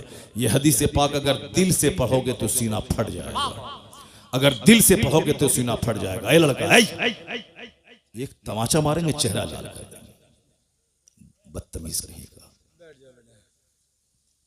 बाप तो नात सुन के भाग गया, तुम क्यों बैठा हुआ है? भागो घर में। जिसको तकरीर सुनना था तो वह भाग गया नात सुनने के बाद। नात सुनने के लिए आया था, कव्वाली सुनने के लिए आया था, भाग गया। अब हदीस कौन सुनेगा? ये बंदर जो हंस रहा, बताइए, ये सामने हंस रहा, ये हंसने वाला बच्चा बैठा हुआ। अब बाप इसका नात सुन के भाग गया। अब सुबह उठेगा, कल कोदाल पसनी लेगा और कमाने के लिए दिन भर चला जाएगा, दिन भर मारे मारे फिरेगा और 2 रुपया कमाएगा, बोलेगा हमसे बड़ा कोई नहीं। एक छोटा सा घर बना लेगा, बोलेगा हमसे बड़ा कोई नहीं। एक छोटी सी स्विफ्ट खरीद लेगा, बोलेगा हमसे बड़ा कोई नहीं। लता मंगेशकर के पास करोड़ों की कार थी, खरबों का बंगला उसका बंबई में मौजूद है, लेकिन वह बोली थी मन नहीं लगता है दिल दुनिया में। I like to leave this world, मैं इस दुनिया को छोड़ना चाहती हूँ। द टाइम्स ऑफ इंडिया अखबार में उसकी इंटरव्यू छपा था उसका, और उसमें वो बोलती कितना गाने सुनूं, कितने अपने घर के सरो सामान को देखूं, सजाऊं, उलट पुलट करूं, ये फूल का गमला उधर, उसका गमला इधर, दिन भर क्या करूं, पैसों की कोई तो है नहीं, करोड़ों के जेवर, कभी अमेरिका, कभी यूरोप, कभी नॉर्वे, कभी फ्रांस, कभी जर्मनी, कभी कनाडा, कभी थाईलैंड की राजधानी बैंकॉक, कभी मलेशिया, कभी इंडोनेशिया, कहाँ नहीं घूमी वो औरत। बुलबुले हिंद कहलाती थी, लेकिन वो बोली कि जिंदगी में अब मजा नहीं है, मैं मरना चाहती हूँ। चार्ली चैपलिन, जिंदगी में मजा नहीं है, अब मैं रोना चाहता हूँ। और तुम स्विफ्ट, गुटखा और सिगरेट और छोटा सा बगैर प्लास्टर के घर लेकर के तुम मजा लेना चाहते हो, कैसे मजा मिलेगा? वहां खरबों में खेलने वाला तो मरना चाहता है, वहां खरबों में खेलने वाली मरना चाहती है। तो अब तुम्हारा अकीदा रोशन हो रहा है, तुम्हारे कुरान का पैगाम सर चढ़ के बोल रहा है। क्या बोल रहा है कि दुनिया ने तो सोचा था फैक्ट्री डालूंगा मजा मिल जाएगा, बंबई में घर खोद बनाऊंगा मजा मिल जाएगा, लंदन घूमूंगा मजा मिल जाएगा। अरे अल्लाह ने मजा लंदन घूमने में रखा ही नहीं, न सोफा में, न गद्दा में, न इनोवा में, न फॉर्च्यूनर में, न जागवार कंपनी की 10 करोड़ की कार में, न बंबई के 100 मंजिला मकान में, न बुर्ज खलीफा दुबई में, न अमेरिका के साथ व्हाइट हाउस में। तो सुकून है कहां? इंजीनियर जहर खा के मर रहा है, वो डॉक्टर कलकत्ता का देखा, अब वो जेल में सड़ेगा, फांसी की सजा उसको होगी। अरबों में खेलने वाला, मगर वही ख्वाहिशात की गुलामी ने तबाह किया। पता ये चला कि सुकून न डॉक्टर बनने में है, न इंजीनियर बनने में है, न अमेरिका घूमने में है, न मकान बनाने में है, न 50 कपड़ा डेली चेंज करने में है। तो सुकून है कहां? अल्लाह अला बिज़िक्रिल्लाह तत्मइन्नुल कुलूब। कुरान कहता जान ले जहां इबादत है वहां सुकून है, जहां जिक्र है वहां सुकून है। ये दिलों को सुकून अल्लाह की याद ही में मिल सकता है। नारे तकबीर, नारे रिसालत, मसलके आला हजरत। सुभान अल्लाह, सुभान अला बिज़िक्रिल्लाह तत्मइन्नुल कुलूब। आज सबको दिल की बीमारी लगी हुई है। क्यों? इस दिल में अल्लाह की याद के अलावा सब कुछ है। इस दिल में बीवी है, बच्चा है, शादी है, बियाह है, इस दिल में सब कुछ है। अल्लाह ही नहीं जो हमारा हकीकी मालिक, हमारा खालिक, हमें मारने वाला, हयात देने वाला, जन्नत देने वाला, रोजी देने वाला है, वो अल्लाह की मोहब्बत ही दिल में नहीं। मर्द को रहना चाहिए जलसे में, तो वहां वो बैठी हुई है। वो सब बताइए, जिसको गप करने से फुर्सत नहीं है वो बैठी हुई। वो भी बोलती है कि फला शायर को बुलाइए और उस शायर को ये बोलो कि फला नात पढ़े। एक औरत आप लोगों से बोली कि मौलाना साहब आ रहे हैं, इनकी तकरीर हम सुनते हैं नेट में, और उनको बोलिए कि वो हदीस पाक पढ़े जो वहां पढ़े थे। किसी को बोला? नहीं बोला। लेकिन वो उसमें से बहुत सारी हैं जो आपको बोली होगी। बोले कि मैं हुजूर आपको देखना चाहता हूँ, ये कलाम पढ़वाइएगा। ये उनको बोलना हुजूर मैं आपको देखना चाहता हूँ, हुजूर मैं मदीना जाना चाहता हूँ, हुजूर ये उसको बोलिएगा कि वो जो है फला शेर पढ़े, फला नात पढ़े।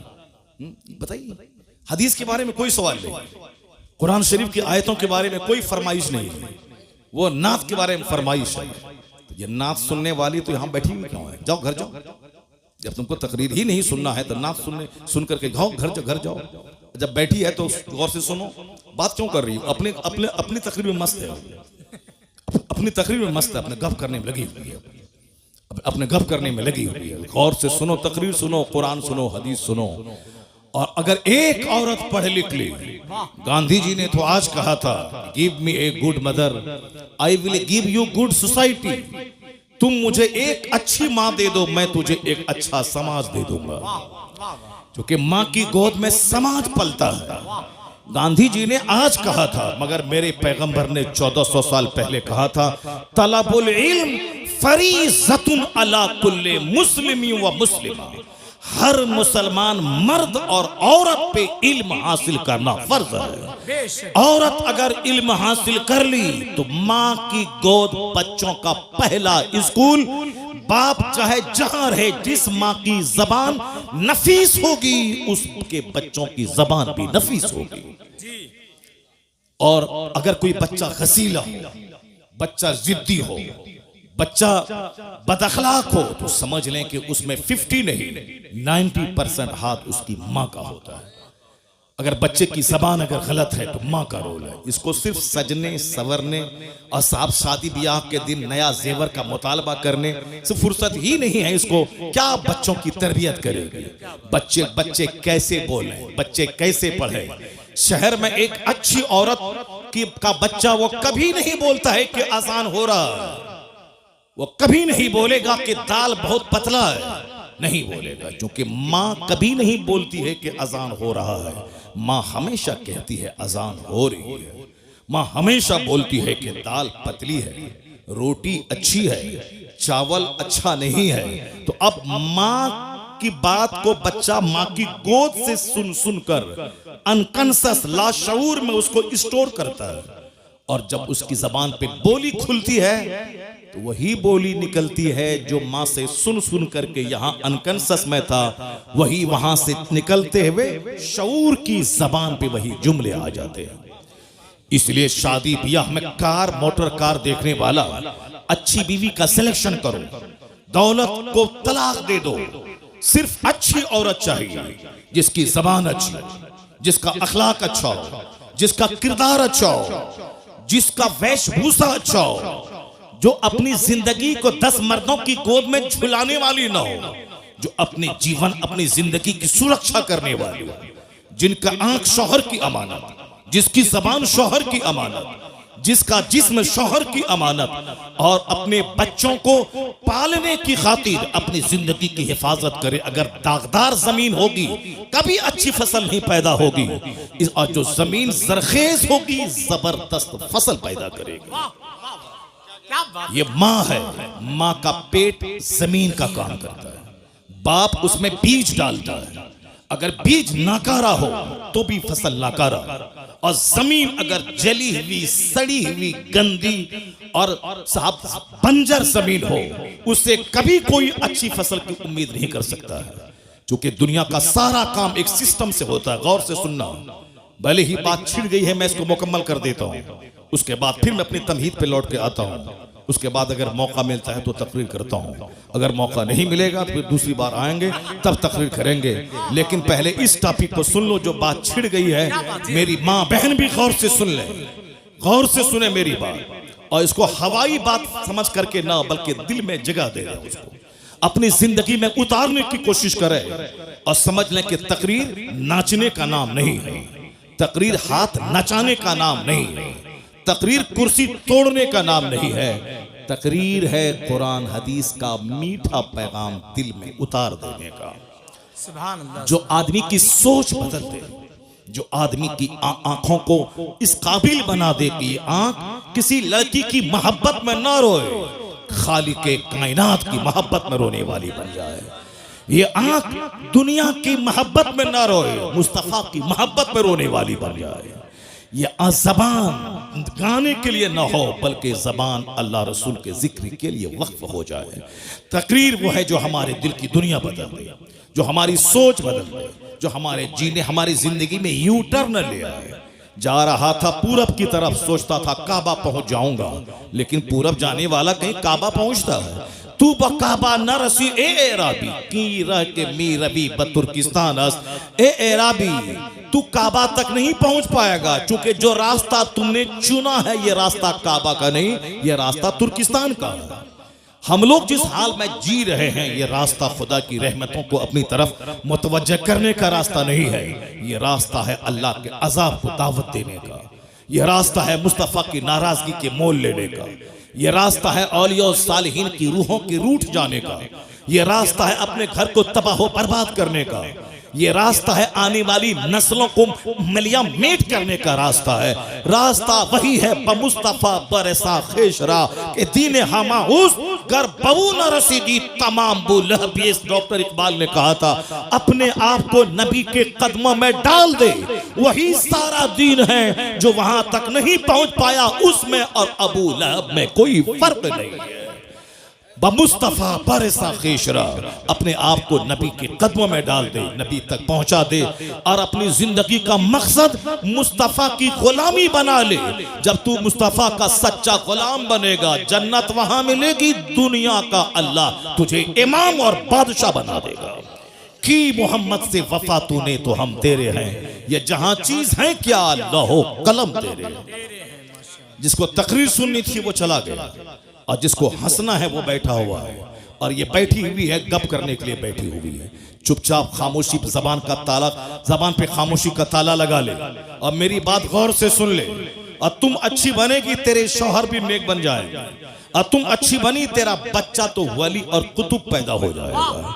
तुम घबराती है कि मेरा बेटा मुझको मारता है, मेरा बेटा मुझको मारता है, तेरा बेटा तुझे मारेगा नहीं, तेरा बेटा तेरे पाँव को धो के पिएगा। अगर तुम अच्छी माँ बन गई तो तेरा बेटा तेरे पाँव को चूमेगा, बोलेगा यहाँ चूमने से जन्नत की खुशबू आती है। अगर तुम बच्चों को बता दे कि मुस्तफ़ा क्या है, मुस्तफ़ा की तालीमात क्या है, और ऐसा नहीं होता कि पीर साहब आए हैं तेल से फुकवा दो, जरा पानी फुकवा दो पीर साहब से, हमारा बेटा अच्छा हो जाएगा। पानी से फूकने से बेटा अच्छा होता है, तेल फूकने से बेटा अच्छा होता है। ऐसा पीर साहब आ गए और साहब एक तावीज दे दिया तो बेटा अच्छा हो जाएगा। जो भरम में जी रहा है उस भरम को हटा दे।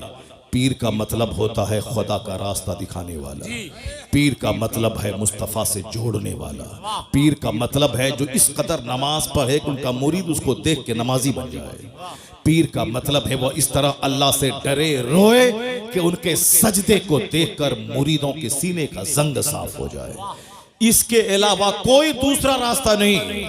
अगर पीर गुटखा खोर और 100 सिगरेट डेली पिएगा, मुरीद 200 सिगरेट डेली पिएगा।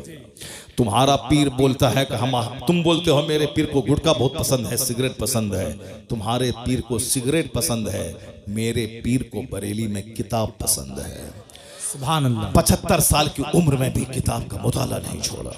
उनको लोग तोहफे में किताब देते थे और तुम अपने पीर साहब को तोहफे में सिगरेट देते हो। जो जाहिर सी बात है तुम्हारा कसूर नहीं है, कसूर पीर साहब का है। तुमको जब मालूम है कि मेरे पीर की जो पसंद है वो गिफ्ट देना चाहिए, तो पीर की पसंद है पुड़िया, पीर की पसंद है शुद्ध पलस, पीर की पसंद है पान परा, पीर की पसंद है क्या रजनीगंधा, पीर की पसंद है। तो अब मुरीद वो पसंद वाली चीज लाके देता है।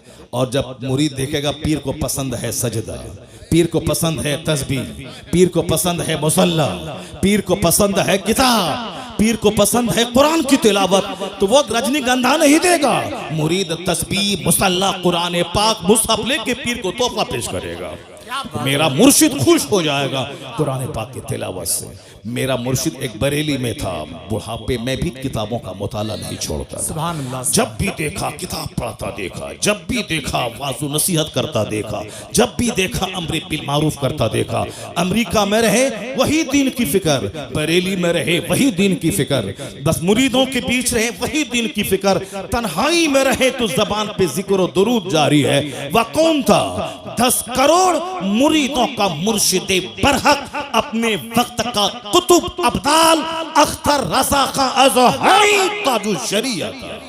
वाह वाह वाह। जब भी देखा मुताला करता देखा, जब भी देखा फतवे का जवाब देता देखा, जब भी देखा मुफ्तियों की झुरमुट में देखा। एक पीर साहब है उस इलाके में, गोंडों की झुरमुट में रहता है, गोंडों की झुरमुट में रहता है। ये लुच्चा, ये लफंगा, ये बरोकर, ये दलाल, ये साहब लठेत, ये मारधाड़ करने वाला, ये चोर, ये ममाली, ये बदमाश, ये साहब बदमाशी का रैकेट चलाने वाला। और लोग बताए दादा पीर साहब को आंख मत दिखाना, उनके इर्द गिर्द जो लोग हैं वह सब बड़े पहुंचे हुए लोग हैं, यानी सब जहन्नम पहुंचे हुए, गुंडे, मर्डरर, हत्यारा, कोई जादव, कोई अंसारी, कोई बाहुबली, ये सारे लोग हैं। जाहिर सी बात है जैसा पीर होगा, जिन लोगों की झुरमुट में रहेगा उसका दिल भी वैसा होगा जो मुफ्तियों की झुरमुट में रहेगा, जो आलिमों की झुरमुट में रहेगा, बात है। जो वलियों की झुरमुट में रहेगा, जो अख्ताब की झुरमुट में रहेगा, जो खुद कुतुब होगा वो अख्ताब के झुरमुट में रहेगा। हुजूर सदरुल अफाजिल कभी गोंडा मवाली के साथ नहीं रहे, उनका दोस्त सदरुल शरिया था, उनका दोस्त मलिकुल उलमा था, उनके दोस्त उनके साहबजादे जो आलिम थे वो थे, उनके अहबाब का एक बड़ा तबका था, अदीबों का, शायरों का, फकीहों का, मुतब्बिरों का। यही वजह है जो जैसा होता है उसका दोस्त वैसा होता है, और बंदा दोस्त के दीन पर होता है। इसलिए हुजूर ने कहा था 1400 साल पहले, अर्रजुलु अला दीन खलीली फलयंजुर अहदुकुम मैं युखालिल। आदमी अपने दोस्त के दीन पर होता है तो दोस्ती करने से पहले देख लेना कि तेरा दोस्त कैसा है। अगर दीनदार हुआ तो तुझे दीनदार बना देगा, अगर बेदीन हुआ तो तेरा दीन लूट के खा जाएगा। अल्लाह अल्लाह अल्लाह, क्या बात कही। अर्रजुलु अला दीन Khalili, a man is on the religion of his friend, so watch to whom you befriend। आदमी अपने दोस्त के दीन पर होता है। वाच, देख लो कि तुम किससे दोस्ती कर रहे हो। वह चोर है, चोर बना देगा, बदअकीदा है, बदअकीदा बना देगा, वह ज़िनाकार है, तुझे ज़ानी बना देगा। अगर तेरा दोस्त अल्लाह से डरने वाला नमाजी है तो तुझे नमाजी बना देगा, मुत्तकी बना देगा। अर्रजुलु अला दीन खलीली फलयंजुर अहदुकुम मैं युखालिल। बातें हमारी होती रहेंगी, मैं तमहीद यहाँ रोक करके मैं पहले वो चैप्टर में खोलता हूँ जो बात जबान पे आ गई है, ये वरना ये भाग जाएगी और हमारी तकरीर सुन नहीं पाएगी। और इसलिए चुपचाप रहो और तकरीर मेरी गौर से सुनो, और जहां तक मेरी आवाज पहुंच रही, मेरी सारी माँ, सारी बहन, सारी बेटियां वह गौर से इस चैप्टर को सुने। अक्सर व बेशतर मैं इस चैप्टर को रिपीट करता हूं। मैं खिताबत इसलिए नहीं करता हूं कि 100 तकरीर 100 टॉपिक पे हो, नहीं, मैं सिर्फ एक टॉपिक पे तकरीर करना चाहता हूं कि हर महफिल में अगर 5 बंदा जन्नती बन जाए तो मेरा पसीना बहाने की मेहनत वसूल हो जाए। माशाअल्लाह। इसलिए मेरी तमन्ना इस पे रहती। मैं नहीं समझता कि साहब मेरी हर तकरीर में बात जुमले बाज हदीस का रिपीटेशन होता है, उससे कोई बहस नहीं। बार बार बोलने से आदमी के दिल में असर होता है, बार बार बोलने से। जब रस्सी कुआं पर बार बार आगे पीछे जाती है तो उस पत्थर में भी निशान पड़ जाता है। इसीलिए मैं बार बार बोलता हूं, जो लोग मुझसे मोहब्बत करते हैं और बार बार मेरी तकरीर सुनेंगे, जरूर शराब की भट्टी से निकलकर मस्जिद की तरफ रुक करके चले जाएंगे, जरूर जाएंगे। बार बार सुने, अपनी कलाकारी दिखाने के लिए खिताब नहीं होता है, बल्कि मुस्तफ़ा के दीन को सिखाने के लिए खिताब होता है, लोगों को मुस्तफ़ा तक पहुंचाने के लिए खिताब होता है। मेरी माँ, बहन, बेटियां गौर से सुन लेना। तुम्हारे दरवाजे पर आम का पेड़ है, वो आम के पेड़ में 1 लाख तावीज डाल दो। बरेली से, मसूली से, बेलग्राम से, केचोछा से, दिल्ली से, सदरुल फाजिल की खानका से, आप साहब पीलीभीत शरीफ से, जहाँ जहाँ की खानका है सब हर जगह से ताबीज़ लिया हो, डाल दो और ये सोचो कि इस आम के पेड़ से सेब निकल जाए। नहीं होगा ऐसा। 1,00,000 ताबीज़ डाल दोगे, आम का पेड़ सेब नहीं देगा। पता चला कि तावीज से सारा काम नहीं निकलता है। तावीज से काम क्या होता है, सुनो मुझसे। आम का पेड़ है, आम के पेड़ को मैंने बच्चों से बचाया, जानवर से बचाया, वक्त वक्त पे पानी दिया, खाद दिया, अब वो बड़ा मैच्योर हो गया, अब बकरी का खतरा नहीं रहा, अब वो आम फल देने वाला बन गया। तो अब आम का फल खट्टा ना हो जाए, तुर्श ना हो जाए, सड़ा हुआ ना पैदा हो, हजरत से एक तावीज लिया, डाल दिया कि सेब नहीं आम ही फले मगर मीठा फल जाए, आम ही फले मगर मीठा आम फल जाए। चूंकि ये नेचर के मुताबिक है कि दरख्त लगाया है आम का और उसमें सारी मैंने मेहनतें की हैं, बस तावीज का थोड़ा सा असर हो जाए कि अच्छा आम उससे पैदा हो जाए। ये है तावीज का असर। ऐसा नहीं है कि आम के पेड़ से लीची निकल जाए, तावीज से आम के पेड़ से सेब निकल जाए, नहीं होता है। जैसा दरख्त वैसा फल, जैसी जमीन वैसी फसल, और जैसी माँ वैसी औलाद, जैसा बाप जैसा बीज वैसा बच्चा। इसलिए माँ बाप के औलाद अगर नाफरमान हो गई तो वह समझ लें कि 100% हमारा कसूर है। अगर माँ बाप को सताने वाले बच्चे पैदा हो गए तो वह दूसरों के सर पे मत बढ़े कि तुम्हारी वजह से ऐसा हो गया। वह तो कमजोर लोग होते हैं जो अपनी गलती नहीं मानते, वह दूसरों के सर पे मढ़ देते हैं। जैसे बच्चा कमजोरों की जमात है, ये कभी एक्सेप्ट नहीं करेगा हमसे गलती हो गई। ये हमेशा अपने साथी को बोलेगा इस बच्चे ने ऐसा किया है, तुमने यहाँ पत्थर फेंका, नहीं मैंने नहीं फेंका, इसने फेंका है। ये बच्चों का नेचर है, चूंकि कमजोर है। औरतों का भी नेचर वही है कि वो अगर बीमार पड़ जाए तो वो बोलती है कि शौहर तुम्हारी वजह से मैं बीमार पड़ी हूँ। उसको नज़ला जुकाम भी हो जाए तो वो हमसे कहती है तुम्हारी वजह से नज़ला हुआ, वो तुम्हारी वजह से नज़ला हुआ। उस यानी वो सारा अपना कसूर मानते ही नहीं, वो सारा कसूर शौहर का है। तुम ऐसा खाना क्यों बना, तुम्हारी वजह से हुआ। ये ऐसा काम क्यों खराब हो गया, तुम्हारी वजह से हो गया। अब ये शौहर बेचारा चौड़ा सीना लेके रहता है, चलो इसमें सब समा जाए, तुम्हारी जिद समा जाए, तुम्हारी तकरार समा जाए, सब समा जाए। इसीलिए इसमें सब समा जाता है, सारा काम घर का बना रहता है और घर से बाहर बात नहीं फैलती है।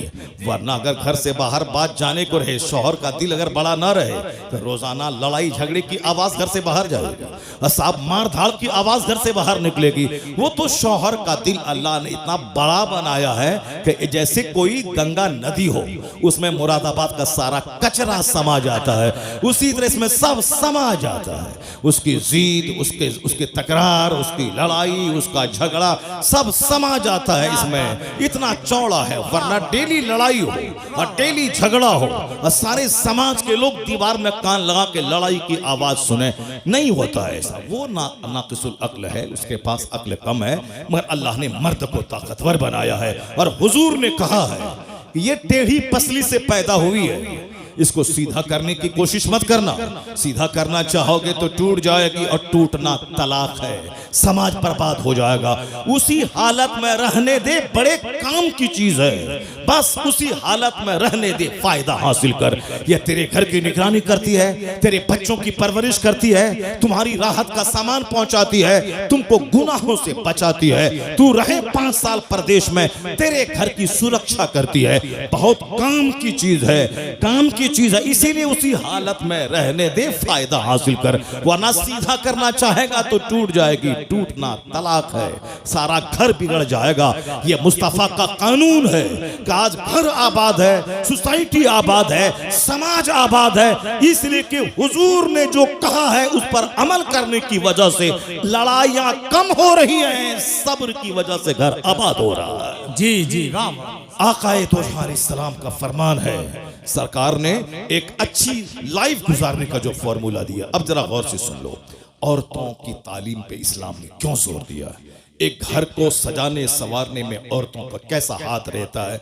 एक बड़ी हदीस में पढ़ता हूं, क्योंकि ये महीना आका अलैहिस्सलाम की सीरत का भी है।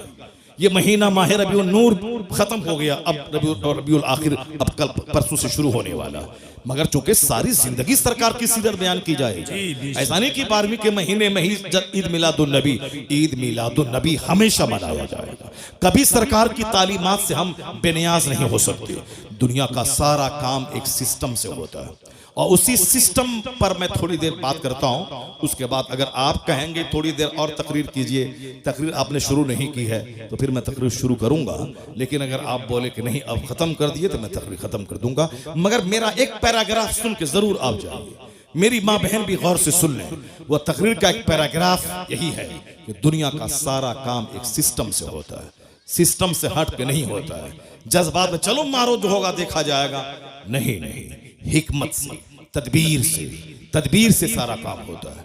अल्लाह ने आसमान बनाया बगैर खंबे के खड़ा है। अल्लाह ने इस जमीन को समंदर पानी पे बनाया, ये जमीन में को करार हो उसके लिए अल्लाह ने पहाड़ का खूंटा बनाया ताकि जमीन हिले नहीं, एक सिस्टम है।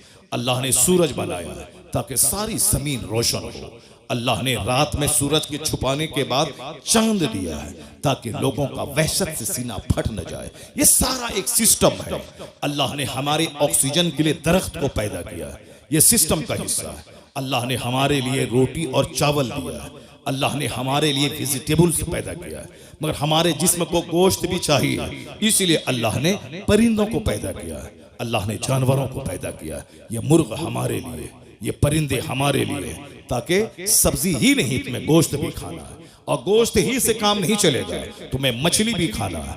इसलिए अल्लाह ने मछली जैसी जबरदस्त मखलूक को समंदर में पैदा किया ताकि कभी मछली खाओ, कभी गोश्त खाओ, कभी सब्जी खाओ, कभी कद्दू खाओ। ये और बात है कि सब्जियों में बाज सब्जियां बहुत ज्यादा फायदामंद है। ये और बात है कि गोश्त में बाज गोश्त बहुत फायदामंद है। ये और बात है कि मछलियों में बाज मछलियां बहुत फायदामंद है। जैसे एक मछली हमारे इलाके में उसको कहा जाता है निरोग मछली, उसको सिंगी मछली बोलते हैं। अब पता नहीं यहाँ क्या बोला जाता है, 700-800 रुपए केजी मछली मिलती है।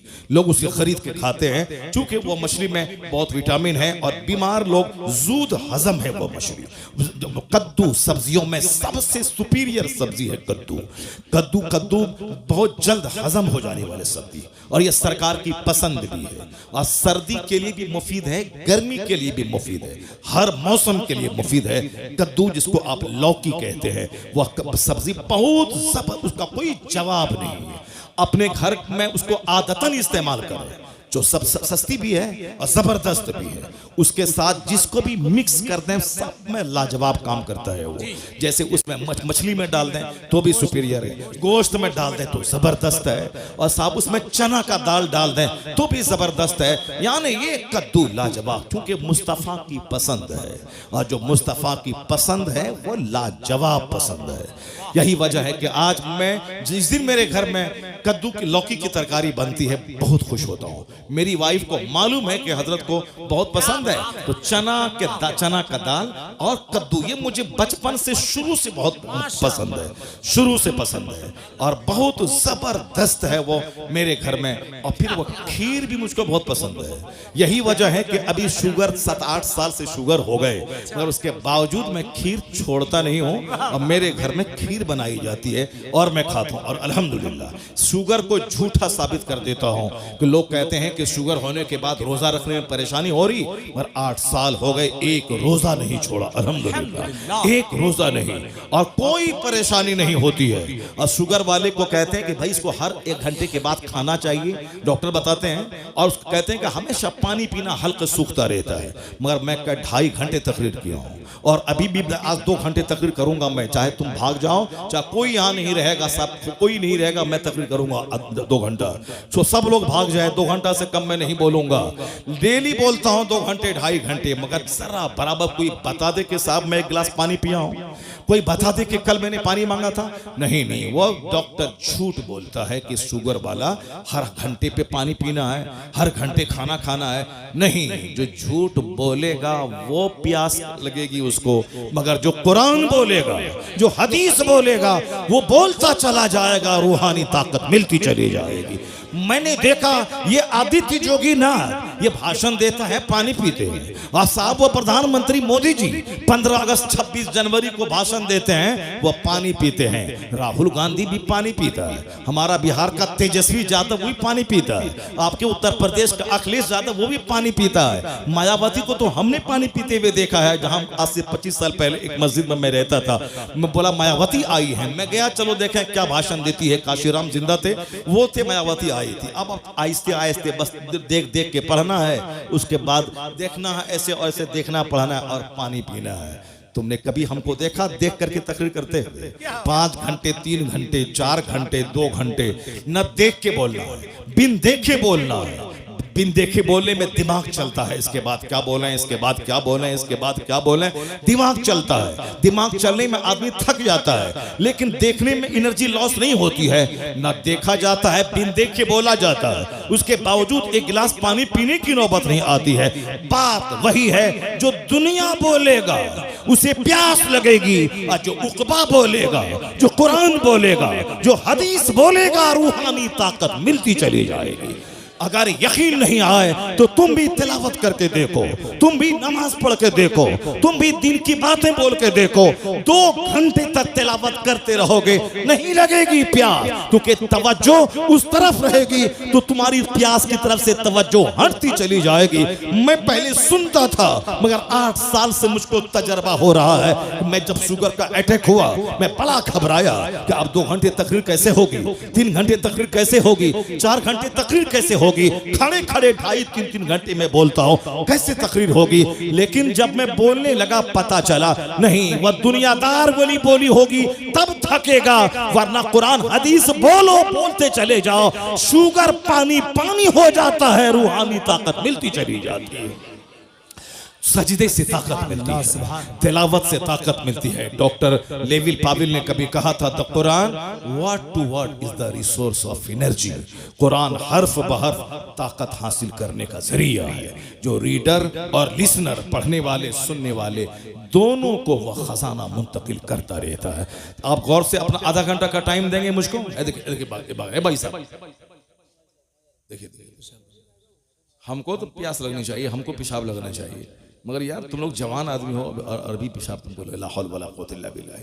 इस गुटखा बीड़ी सिगरेट सब छोड़ दो, अल्हम्दुलिल्लाह पेशाब भी कम लगेगा, लीवर भी मजबूत रहेगा, और उसके बाद मसाना भी मजबूत रहेगा, और 70 साल की उम्र तक जवान रहोगे अल्हम्दुलिल्लाह।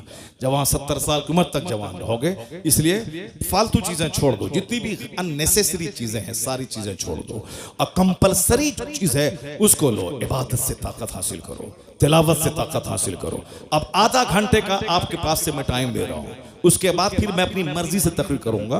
आधा घंटा आपका टाइम चाहिए। इजाजत है आप लोगों की तरफ से?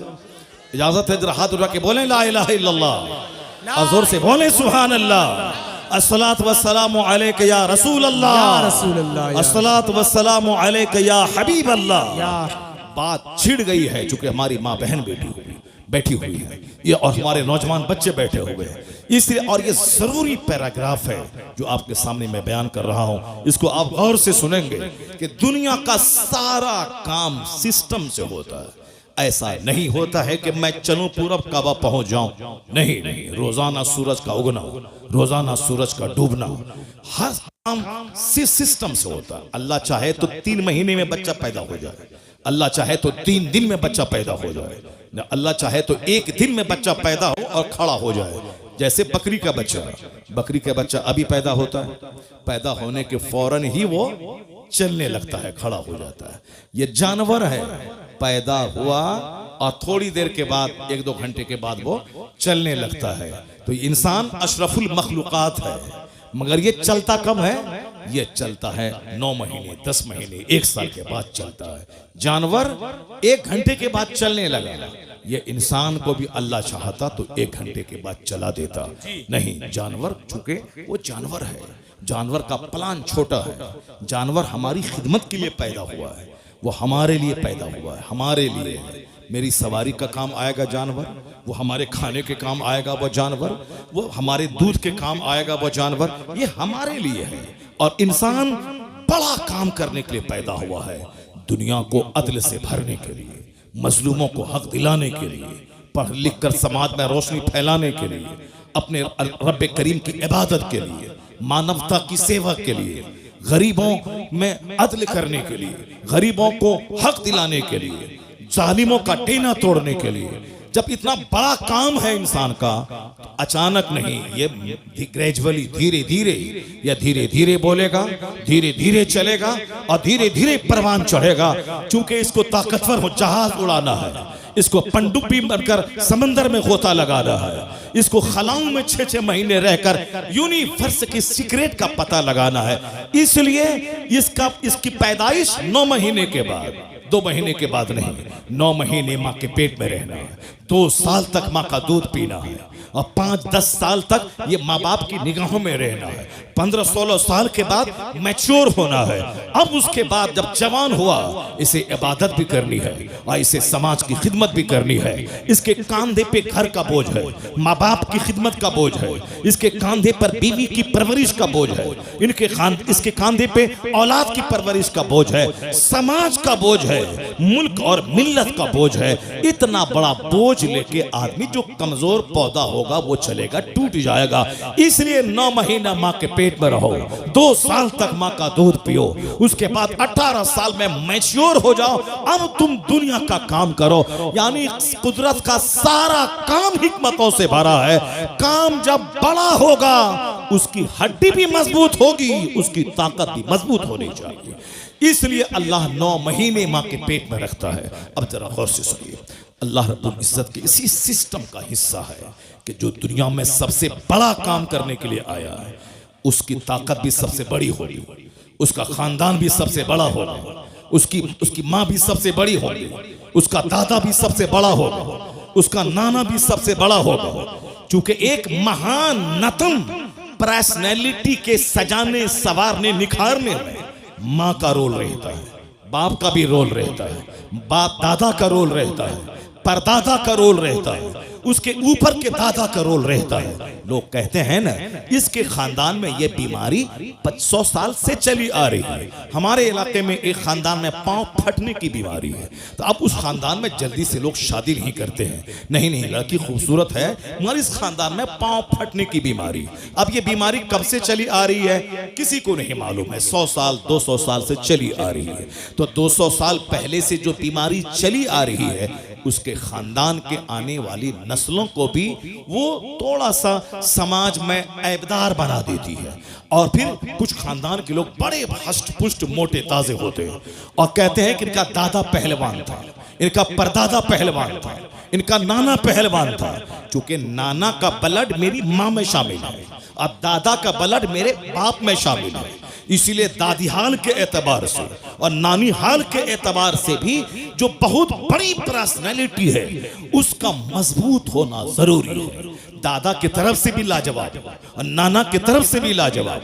ऐसा नहीं कि रास्ता चलते किसी लड़की को मुंह देखा, मुंह अच्छा लगा, शादी कर लिया और चले आए। बाद में पता चला कि साहब इनकी औलाद जो भी है वो जैसी की तैसी औलाद है। अब सब इनके बाप, इनकी माँ फाहिशा थी, इनके बाप ऐसे थे, उनके दादा ऐसे थे। यानी इनकी नस्लों में बेहयाई चली आ रही है। आज हमारे बच्चे छोकरे वो नेट चलाने वाले, सिनेमा देखने वाले, बस सिर्फ मुंह देखता है कि मुंह का रंग गोरा है कि नहीं है, नाक लंबी है कि नहीं है। आपके उत्तर प्रदेश में क्या है ये हमको मालूम नहीं है, पर हमारे बिहार में यह है कि आंख बड़ी बड़ी होनी चाहिए, नाक लंबी होनी चाहिए, चेहरे पे गोश्त भरा होना चाहिए और फिट थोड़ा 5 फीट से ऊपर की लंबी होनी चाहिए। वह ठगनी वाली नहीं चाहिए और पतली दुबली नहीं चाहिए। आजकल थोड़ी सी मोटी चाहिए। पहले लोग समझते थे नहीं साहब, पतली दुबली ये हुस्न में शामिल है, लेकिन आज नजरिया बदल गया है। आजकल मोटी ताजी, माँ भी कहती है कि मोटी ताजी दुल्हन हो ताकि घर में खूब मेहनत से काम करे, सुबह से लेकर शाम तक बिल्कुल नौकरानी की तरह काम करती रहे। जैसे कि वो अपने माँ बाप से आई है, वह शौहर के लिए नहीं आई है, सास के लिए आई है। वह पोछा लगाए, झाड़ू लगाए, कपड़ा धोए, सास का पांव दबाए, घर के सारे लोगों की नौकरानी बनकर खिदमत करती रहे। ऐसा नहीं है कि अब वो नौकरानी समझ के वो रखती है। जरा सी कमी हुई लड़ाई शुरू हो गई। शौहर पे लाजिम है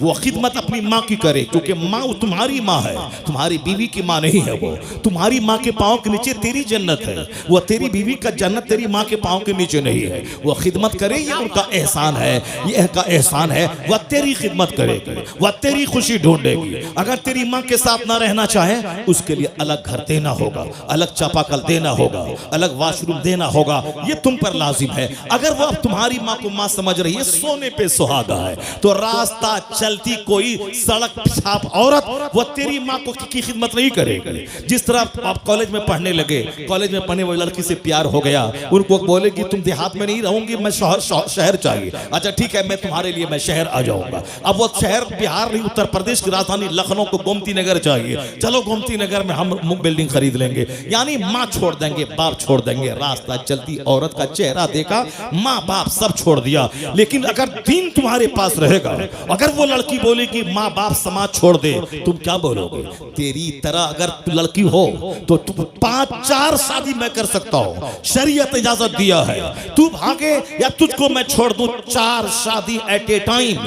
लेकिन एक माँ अगर हमसे नाराज हो गई तो दुनिया के अरबों लोगों की भीड़ में दूसरी माँ नहीं मिल पाएगी। एक बाप अगर नाराज हुआ, दूसरा बाप नहीं मिल पाएगा, क्योंकि माँ एक ही होती है और बाप एक ही होता है। बीवी तो 4 हो सकती है, और तलाक दिया तो तलाक देते जाओ, शादी करते जाओ। अगर वह मर गई तो शौहर खुशी मनाता है, चलो झमेले से नजात मिली, अब दूसरी बीवी आएगी। तो मरने के बाद बीवी हो सकती है, मगर माँ एक मर गई तो दूसरी माँ नहीं हो सकती है। बाप अगर मर गया तो दूसरा बाप कभी नहीं हो सकता। इसलिए माँ ना छूटे, बाप ना छूटे, बीवी छूटे छूटे, मगर माँ ना छूटे, बाप ना छूटे। बीवी का चेहरा देखेगा तो हज का सवाब नहीं मिलेगा, मजा मिलेगा, मगर माँ का चेहरा देखेगा तो हज मबरूर का अज्र मिलता रहेगा। बाप का चेहरा देखेगा तो हज मबरूर का अज्र मिलेगा। इसलिए सुबह सवेरे माँ के पास जाके 100 बार उसका चेहरा देख, 100 हज का सवाब मिल जाएगा। और ऐसा भी नहीं है कि माँ का चेहरा देखिए, हज कमा के आइए और बीवी को लाठी से मारते रहिए। नहीं नहीं, सरकार रहमत है माँ के लिए भी, सरकार रहमत है बीवी के लिए भी। हुजूर ने जहां कहा बीवी का चेहरा देखो तो हज का सवाब मिलेगा, वहीं हुजूर ने यह भी कहा बीवी के मुंह में लुकमा डालो तो हर लुकमे के बदले में सवाब मिलेगा। सुभान अल्लाह, क्या बात। अब यहाँ अध कपारी लोग होते हैं, आधा दिमाग होता है। माँ की तरफ गया तो बाप बीवी को मारना शुरू कर दिया, और कोई बीवी की मोहब्बत में लूटा तो माँ को छोड़ दिया। तो इस्लाम ये नहीं कहता कि वन साइडेड हो जाओ। इस्लाम ये कहता है बीवी को बीवी की तरह सम्मान दो, माँ को माँ की तरह सम्मान दो।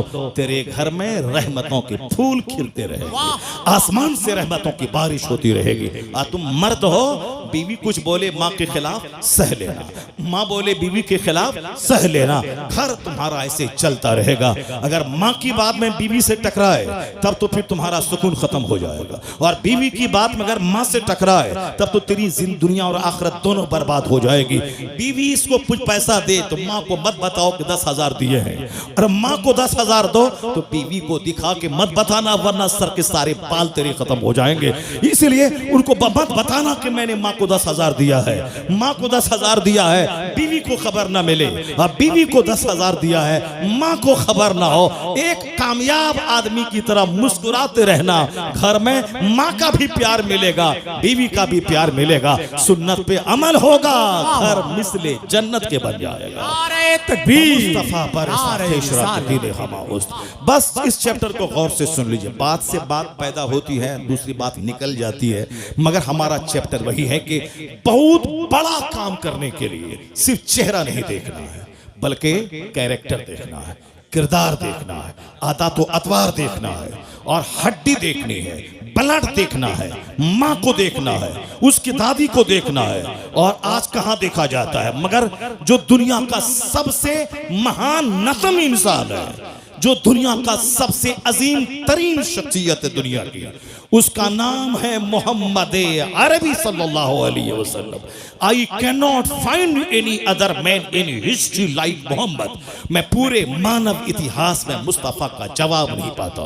यूरोप का दानिश्वर कहता है he is the only man in history who was supremely successful on both levels, religious and secular. इंसाफ, सियासत और मजहब दोनों सतह पर इस रुए जमीन की सबसे लाजवाब शख्सियत का नाम मोहम्मद अरबी अलैहिस्सलाम है।